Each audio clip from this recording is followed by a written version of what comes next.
ಹೇಳ ಅಮ್ಮ ಇಲ್ಲ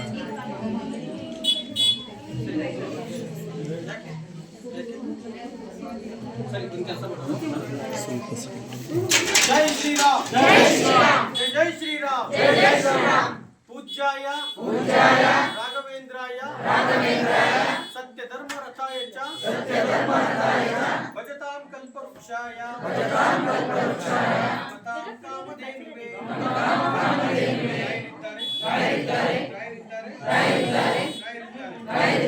जय श्रीराम जय श्रीराम जय श्रीराम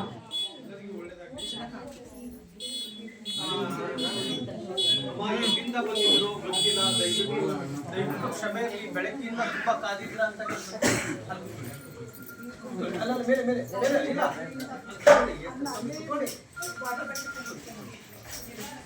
ಎಲ್ರಿಗೂ ಒಳ್ಳೇದಾಗ್ಲಿ. ಯಾಕಂದ್ರೆ ಸುಮಾರು ದಿನದಿಂದ ಹುಡುಕ್ತಾ ಇದ್ದೀನಿ. ಹೌದಲ್ರಿ?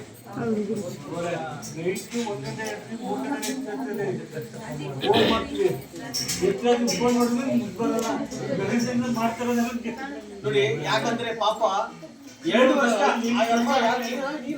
2 ವರ್ಷ ಆಯ್ತಾ? 2 ವರ್ಷ ಆಯ್ತಂತ ಹುಡುಕ್ತಾ ಇದ್ರು, ಇನ್ನು ಸಿಕ್ಕಿಲ್ಲ. ಇವತ್ತು ಸಿಕ್ಕಿದ್ದೀನಿ. ಪಾಪ ಬೆಳಗ್ಗೆಯಿಂದ ಉಪವಾಸ ಕಾದಿದ್ದೀರ, ಅದಕ್ಕೋಸ್ಕರ ದಯವಿಟ್ಟು ಕ್ಷಮೆ ಇರಲಿ. ಇಲ್ಲಿ ಯಾಕಂದ್ರೆ ನನ್ನಿಂದ ಏನು ಪವಾಡ ಇಲ್ಲ. ನನ್ನಿಂದ ದಯವಿಟ್ಟು ಹೇಳ್ತಿದ್ದೀನಿ, ನನ್ನಿಂದ ಏನು ಪವಾಡ ಇಲ್ಲ. ಇವತ್ತು 8-8.5 ಸಾವಿರ ಜನಕ್ಕೆ ಹೆಂಗ್ ಪವಾಡ ಆಯ್ತು ಅಂತ ನನಗೆ ಆಶ್ಚರ್ಯ ಆಗ್ತಾ ಇದೆ. ಇಲ್ಲಿ ರಾಯರನ್ನ ನಂಬಿ ಸಂಪೂರ್ಣವಾಗಿ ನಂಬಿಡ್ಬೇಕು. ಸಂಪೂರ್ಣವಾಗಿ ನಂಬಿಬಿಡಿ, ಖಂಡಿತ ನಿಮ್ಗೆ ಅನುಗ್ರಹ ಆಗ್ತಾರೆ. ಅನುಗ್ರಹ ಮಾಡೇ ಮಾಡ್ತಾರೆ. ನೋಡಿ, ಎಲ್ಲಾ ಪವಾಡ ಆಗ್ತಾ ಇರೋದು ಅವರಿಂದ, ಗುರು ರಾಘವೇಂದ್ರ ಸ್ವಾಮಿ ಅವರಿಂದ. ಇವತ್ತು 15 ವರ್ಷ 18 ವರ್ಷ 20 ವರ್ಷ ಮಕ್ಕಳಾಗ್ಲಾರ್ದವ್ರು ಎಲ್ಲರಿಗೂ ಮಕ್ಕಳಾಗ್ತಾ ಇದೆ. ಅದು ಹೇಗಾಗ್ತಾ ಇದೆ ನನಗೂ ಗೊತ್ತಿಲ್ಲ. ನಾನು ರಾಯರು ಇಲ್ಲಿದ್ದಾರೆ ಅಂತ ತೋರಿಸ್ಕೊಡ್ತಾ ಇದ್ದೀನಿ. ನೀವು ಹೋಗ್ಬೇಕಂದ್ರೆ ಹಿಂಗ್ ರೌಂಡ್ ಹಾಕಿ ಹೋಗಿ ಬರ್ಬೇಕಂದ್ರೆ ನಿಮ್ಗೆ ವಯಸ್ಸಾಗ್ಬಿಡತ್ತೆ. ನನಗೆ ಎಲ್ಲರೂ ಹೇಳ್ತಾರೆ, ಮೊನ್ನೆ ಒಂದು ಸುಮಾರು ವಯಸ್ಸಾದಂತರು ಅಂತ ಅಲ್ಲಿದಾರಲ್ಲ, ಅಷ್ಟು ವಯಸ್ಸಾಗಿದೆ, ಬಂದ್ರು 65 ವಯಸ್ಸಾಗಿದೆ. ಅಲ್ಲಪ್ಪ, ನಿನ್ನ ಚಾನಲ್ ನೋಡ್ತಾ ಇದ್ದೀನಿ, DSS ಗುರು ಚಾನಲ್ ಅಂತೇಳಿ. ಎಷ್ಟು ಒಂದು 3ನೇ ವಾರದಲ್ಲಿ ಪವಾಡ ಆಯ್ತು, 4ನೇ ವಾರದಲ್ಲಿ ಪವಾಡ ಆಯ್ತು. ಮಕ್ಕಳಾಗ್ಲೂ ಮಕ್ಕಳಾಗಿದೆ. ಇವಾಗ ನೋಡಿದ್ರಲ್ಲ, ಕ್ಯಾನ್ಸರ್ ಪೇಷಂಟ್ ಹೆಂಗ್ ಬಂದಿದ್ರು ನೋಡಿದ್ರ? ಕ್ಯಾನ್ಸರ್ ಪೇಷಂಟ್ ಇಲ್ಲ, ನಾನು ಹೋಗಲ್ಲ, ಆಪರೇಷನ್ ಮಾಡಿಸ್ಕೊಂಡಲ್ಲ ಅಂತ ಹೇಳಿದ್ರು. ಅಡ್ಜಸ್ಟ್ ಮಾಡ್ತಾರೆ ಅಲ್ಲ. ಯಾಕೆಂದ್ರೆ ನೋಡಿ, ಗುರು ರಾಘವೇಂದ್ರ ಸ್ವಾಮಿ ಅವ್ರನ್ನ ನಂಬಿ ಒಂದ್ ಹೆಜ್ಜೆ ಮುಂದೆ ಹಾಕಿದ್ದಕ್ಕೆ ಇವತ್ತು ಅವ್ರು ಬದುಕಿದ್ರು. ಹೌದಲ್ವಾ? ಸುಮಾರು ಜನ ಕ್ಯಾನ್ಸರ್ ಪೇಷಂಟ್ ಇದ್ದವ್ರಿಗೆ ಹೇಗೆ ಮುಕ್ತಿ ಆಯ್ತು ನನಗೂ ಗೊತ್ತಿಲ್ಲ. ನನಗೆ ನಿಜವಾಗ್ಲೂ ನಾನು ಪವಾಡ ಮಾಡಿಲ್ಲ ಇದರಲ್ಲಿ. ನಾನು ಅವ್ರಿಗೆ ರಾಯರಿಗೆ ಭಕ್ತಿಯಿಂದ ಪೂಜೆ ಮಾಡಿ, ಈ ತರದಲ್ಲಿ ಪೂಜೆ ಮಾಡಿ ನಿಮ್ಗೆ ಅನುಗ್ರಹ ಆಗುತ್ತೆ.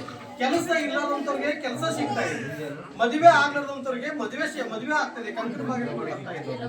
ಮಕ್ಕಳಾಗ್ಲಾರ್ದವ್ರು ಸುಮಾರು ಜನ 15 ವರ್ಷ 20 ವರ್ಷ 11 ವರ್ಷ 8 ವರ್ಷ. ಮೊನ್ನೆ ಒಬ್ರು ನನಗೆ ಹೇಳಿದ್ರು, 8 ವರ್ಷ ಆಗಿತ್ತು, ಯಲಂಕಕ್ಕೆ ಹೋಗಿದ್ದೆ ನಾನು. ಅಪ್ಪ ತಂದೆ, ನಾನು ಸುಮಾರು ಲಕ್ಷ ಗಂಟೆ ದುಡ್ಡು ಖರ್ಚು ಮಾಡಿದ್ರು, ನನಗೆ ಮದುವೆ ಆಗಿಲ್ಲ, ಮಕ್ಕಳಾಗಿಲ್ಲ, ನಾನು ತಂದೆ ಆಗ್ಬೇಕಾಗಿರೋದು, ಆ ಅನುಗ್ರಹ ಆಗಿಲ್ಲ. ದಯವಿಟ್ಟು ನಿಮ್ ಚಾನಲ್ ನೋಡ್ತಾ ಇದ್ದೀನಿ, ಪೂಜೆ ಯಾವ ರೀತಿಯಾಗಿ ಮಾಡುದು ತಿಳಿಸ್ಕೊಡಿ ನನಗೆ ಅಂತ ಕೇಳಿದ್ರು. ಪೂಜೆ ತಿಳಿಸ್ಕೊಟ್ಟಿದ್ದೆ. ಯಾವತ್ತು ನಾನು ಕೇದಾರನಾಥಕ್ಕೆ ಪ್ರಾರಂಭ ಮಾಡಿದ್ ನೋಡು, ಆ ಸಂದರ್ಭದಲ್ಲಿ ತಿಳಿಸ್ಕೊಟ್ಟಿದ್ದೆ. ಇವತ್ತು ಆ ಮಗು ಗಂಡು ಮಗು ಆಯ್ತು ಅವ್ರಿಗೆ.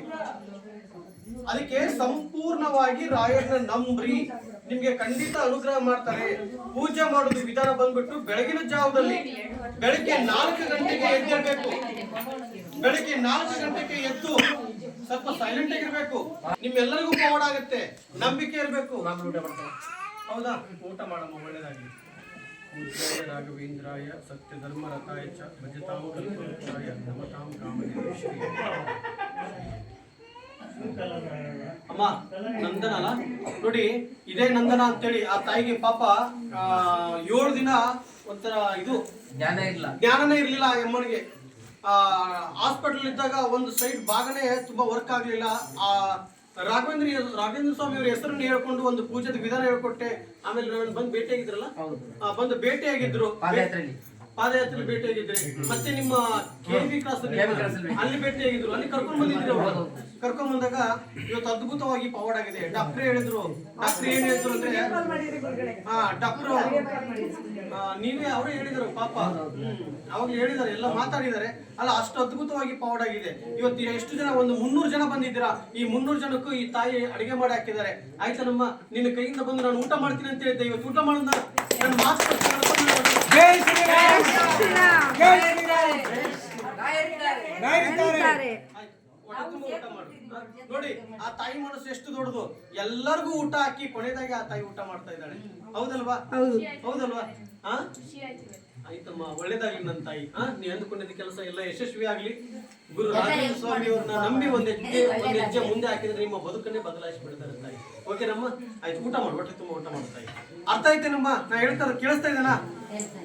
ಇಲ್ಲಿ ನಾನು ಯಾವ ದೇವಸ್ಥಾನಕ್ಕೆ ಹೋಗಿ ದೀಕ್ಷೆ ತಗೊಂಡಿಲ್ಲ, ನಾನು ಯಾವ ಗುರುಗಳು ಅಲ್ಲ, ನಾನು ನಿಮ್ಮ ಹಾಗೆ ಸಾಧಾರಣವಾದ ಮನುಷ್ಯ, ಸಾಧಾರಣವಾದ ಭಕ್ತ. ನಾನು ರಾಯರ ಭಕ್ತ. ಹಿಂಗ್ ಪೂಜೆ ಮಾಡ್ರಿ ನಿಮ್ಗೆ ಅನುಗ್ರಹ ಆಗುತ್ತೆ, ಹಿಂಗ್ ಪೂಜೆ ಮಾಡ್ರಿ ನಿಮ್ಗೆ ಅನುಗ್ರಹ ಆಗುತ್ತೆ ಅಂತ ತಿಳಿಸ್ಕೊಡ್ತಾ ಇದ್ದೀನಿ ಅಷ್ಟೇ. ರಾಯರ್ನ ನಂಬ್ರಿ ಆಯ್ತಾ? ಬೆಳಗಿನ ಜಾವದಲ್ಲಿ 4 ಗಂಟೆಗೆ ಎದ್ದು ಇದೊಂದು ಗಮನ ಬಿಟ್ಟು ಕೇಳಿ ದಯವಿಟ್ಟು. ಇಲ್ಲಿ ದೀಪಗಳು ಮುಖ್ಯ, ಅರ್ಥ ಆಯ್ತಲ್ವಾ? ಇಲ್ಲಿ ನಾನು ವಯಸ್ಸಿನಲ್ಲಿ ಬಹಳ ಚಿಕ್ಕವನು. ಇಲ್ಲಿ ಎಷ್ಟೋ ವಯಸ್ಸಾದ್ರೂ ದೊಡ್ಡವರು ಇದ್ದೀರಾ ನೀವು. 50 ವರ್ಷ ಇದ್ದೀರಾ, 60 ವರ್ಷ ಇದ್ದೀರಾ, 65, 70 ವರ್ಷ ಇದ್ದೀರಾ. ಆದ್ರೆ ನಾನು ಇವತ್ತು ರಾಯರನ್ನ ನಂಬಿ ಪೂಜೆ ಮಾಡೋದಕ್ಕೆ ಎಷ್ಟು ಜನಕ್ಕೆ ಅನುಗ್ರಹ ಆಗ್ತಾ ಇದೆ ಅಂದ್ರೆ ಇಲ್ಲಿ ನಾನು ಅಷ್ಟೇನು ದೊಡ್ಡವನಲ್ಲ. ಅರ್ಥ ಆಯ್ತಾ? ಏನಂದ್ರೆ ಜ್ಞಾನದಲ್ಲಿ ದೊಡ್ಡವನಿರ್ಬೋದು, ವಯಸ್ಸಿನಲ್ಲಿ ಚಿಕ್ಕವನಿರ್ಬೋದು, ಭಕ್ತಿಯಿಂದ ಪೂಜೆ ಮಾಡಿದ್ರೆ ನಿಮ್ಗೆ ಅನುಗ್ರಹ ಆಗುತ್ತೆ ಅಂತ ತೋರಿಸ್ಕೊಡ್ತಾ ಇದ್ದೀನಿ.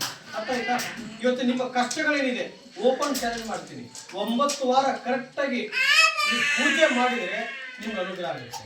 ಅರ್ಥ ಆಯ್ತಾ? ನೀನ್ 2 ವರ್ಷ ಆಯ್ತು ನಾನು ಹುಡುಕ್ತಾ ಇದ್ದು, ಹೌದಲ್ವಾ? ನೀವು ಎಷ್ಟು ಕಷ್ಟ ಇದೆ, 2 ವರ್ಷದಿಂದ ಸಿಕ್ಕಿಲ್ಲ. ನಾನು ಇವತ್ತು ಸಿಕ್ಕಿದ್ದೀನಿ ಅಂದ್ರೆ ಸಂಪೂರ್ಣವಾಗಿ ಪಾಪ ಕರ್ಮ. 1 ವರ್ಷ ಆಯ್ತು ನಮ್ಮ ತಾಯಿ. ಅದಕ್ಕೆ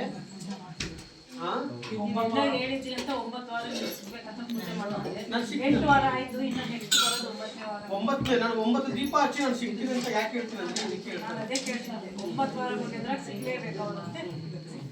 ಎಷ್ಟೋ ಜನಗಳು ಅಕ್ಕಿ ಮೂಟೆ ಕೊಡಿಸ್ತೀನಿ, ಬೆಲ್ಲ ಕೊಡಿಸ್ತೀನಿ, 1 ಕ್ವಿಂಟಲ್ ಬೆಲ್ಲ ಕೊಡಿಸ್ತೀನಿ, 25 ಕೆಜಿ ಮೂಟೆ ಇರ್ತಕ್ಕಂಥ 25 ಕೆಜಿ ಅಕ್ಕಿ ಪ್ಯಾಕೆಟ್ ಕೊಡಿಸ್ತೀನಿ ಅಂತ ಕೇಳ್ಕೊಂಡು ಎಷ್ಟೋ ಜನಗಳು ಅರಕೆ ಹೊತ್ಕೊಂಡಿದ್ದಾರೆ.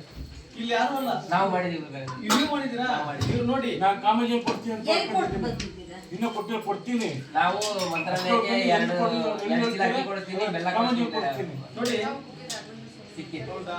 ಆಯ್ತು ನೋಡಿ, ಇದನ್ನ ಕೊಡಿಸೋದ್ರಿಂದ, ಯಾಕಂದ್ರೆ ಕೊಟ್ಟಿದ್ದೇ ಭಗವಂತ, ಇಲ್ಲಿ ಕೊಟ್ಟಿದ್ದೇ ಭಗವಂತ. ಹೌದಲ್ವೇ?